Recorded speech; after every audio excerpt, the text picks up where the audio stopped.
एक सवाल पुछो वियो आहे त साईं ज़वाल जे टाइम नमाज़ पढ़णु छो मना आहे ऐं इहे ज़वाल जा कहिड़ा कहिड़ा टाइम आहिनि।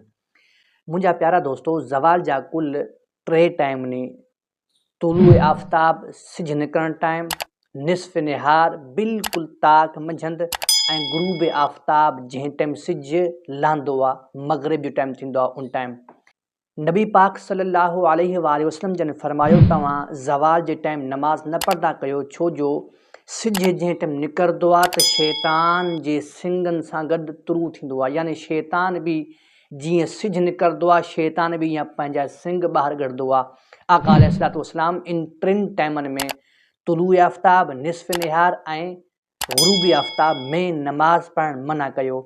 नंबर 2, हिन 3 टाइमनि में आका अलैहिस्सलातु वस्सलाम नमाज़ पढ़णु मना छो कयो? वजह छा हुई? वजह ही हुई जंहिं टाइम सिज निकिरंदो हुयो या ताक मंझंदि या सिज लहंदो हुयो त मुशरिकीन मजूसी यहूदी अहिड़ा माण्हू, अहिड़ा यानी फ़िरका, अहिड़ा क़बीला जेके अल्लाह खां अलावा सिज जी पूॼा कंदा हुया, सिज खे पंहिंजो माबूद सम्झंदा हुया।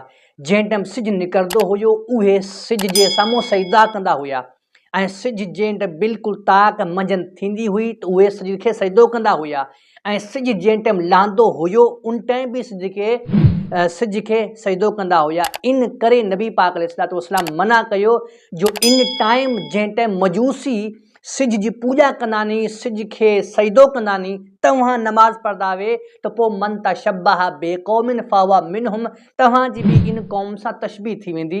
आका अलैहिस्सलातु वस्सलाम हिन जे लाइ इन 3 टाइमनि में ज़वाल जे वक़्तु नमाज़ पढ़णु मना कयो आहे।